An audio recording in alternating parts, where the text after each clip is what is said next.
I never thought of myself as a watch person for the most of my life. Even though I like being able to operate my AirPods with my Apple Watch, this feature never really captured my attention because the battery was insufficient for extended travel. Years ago, I evaluated a number of older Suunto and Garmin watches, but I put them away because I found the software to be difficult to use and clumsy. I ultimately became converted when I started wearing the Fenix 6 Pro Solar around 2 years ago. I started relying on the Fenix 6 Pro frequently because it performed so many things effectively, and I felt naked without it on my wrist. Today, after months of testing the Fenix 7X Solar, the new big brother of the 6, my watch bond is unbreakable. The 7X Solar is now a necessity that keeps me moving every day and provides me with security in the backcountry, because I don't have to worry about it breaking or the battery dying. I thought the 7X might be overkill for me because I'm not an insta-famous adventurer, or that I would look like a poser wearing the watch, but I quickly realized that anyone who can use it effectively can benefit from it. I often use it to keep track of my workout, and I'm impressed with the variety of alternatives I have. If I want to be extremely specific, I can ask the watch to track metrics for indoor, gravel, and cyclocross rides, as well as commuting and touring.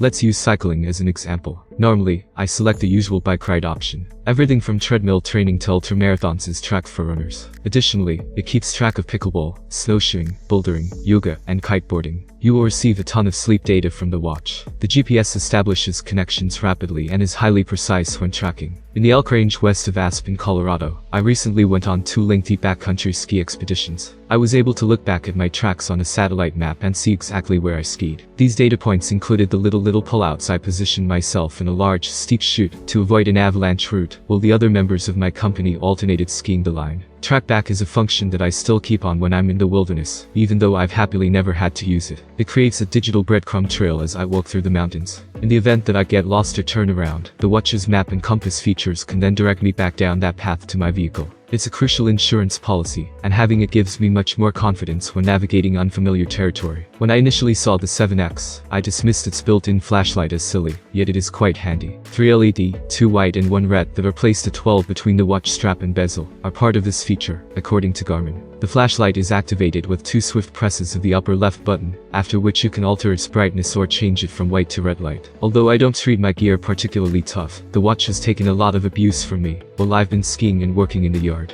Although I haven't dropped it on a tile floor yet, I'm confident it will be alright. I don't care if my screen gets a little bit scratched someday. If that worries you, you may spend an extra $100 to upgrade to the most costly Sapphire model, which is a screen that is far more scratch resistant. Many watches offer some or all of the things I've just listed, but 7X stands out because it offers every one of them, executes each of them flawlessly, and has a battery and charging method that virtually indefinitely powers it. According to Garmin, a more effective GPS chip, a larger battery, and a larger solar panel beneath the watch face are to blame for the increased battery life. They claim that if I wear the watch and it receives consistent sunshine, it will provide me with up to 122 hours of GPS. It could last for about 5 weeks without needing to be charged if I'm not using the GPS, but rather other features and leaving it in the sun for a few hours each day. Although I have worked hard to test the battery, I haven't attempted to operate the GPS for more than 100 hours in a row. I have used the GPS in my 7X since I last charged it more than 2 weeks ago to monitor those 2 distinct 7-hour ski excursions in Aspen, 3 30-mile dirt rides, and a few neighborhood runs. I use the watch every day to track my steps, receive notifications, and listen to music, and the flashlight has been on for at least 15 minutes at full power. The watch presently indicates that I have 6 whole days of use left. The Fenix 7X Solar is a large watch that only comes in a size of 51mm. I'm a medium-sized person, 6 feet and 180 pounds, and the 51mm case fits on my wrist perfectly and doesn't look out of place. The only time it gets in the way while typing is when I'm not using an ergonomic typing position and have my wrist too far back on the keyboard.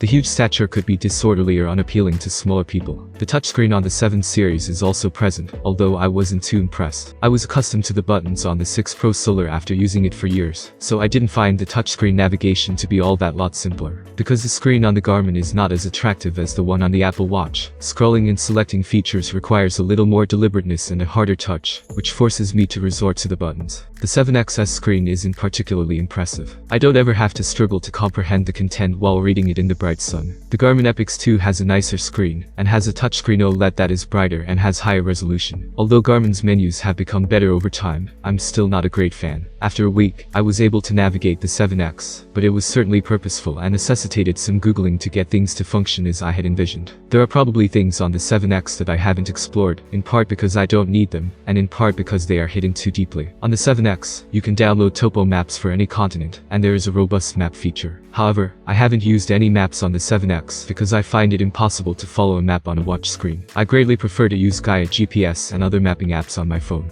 Although the battery in my phone won't last as long as the 7XS, I'm happy to bring it back a charger for longer slogs, just to have additional screen space. And lastly, there's the cost. My friend, who enjoys riding expensive bikes, nearly threw up when I told him I was donning a $900 watch. With a price of almost $1,000, the 7X might be more of a vanity purchase than a practical one. But when you wear it more, you begin to appreciate how convenient it is to have such a powerful instrument on your wrist. Many of us are eager to spend $800 on a new iPhone, but I predict that the 7X will continue to be useful for at least another 5 to 10 years, which is far longer than the lifespan of your phone. A $900 watch is not within everyone's means. However, if you enjoy spending money on high-quality outdoor equipment like skis, bikes, shoes, tents, etc., you will realize that the 7X is a great investment. Some may consider $900 to be a fair price, given the ability to track everything you do, rescue yourself from sticky situations when in the outdoors, and never really have to worry about the battery. The 7X became an essential component of my daily carry due to its assurance and simplicity of use. Because of this, I plan to wear the watch for a very long time. Thank you for watching this video. I hope it was useful for you. Have a nice day and see you soon.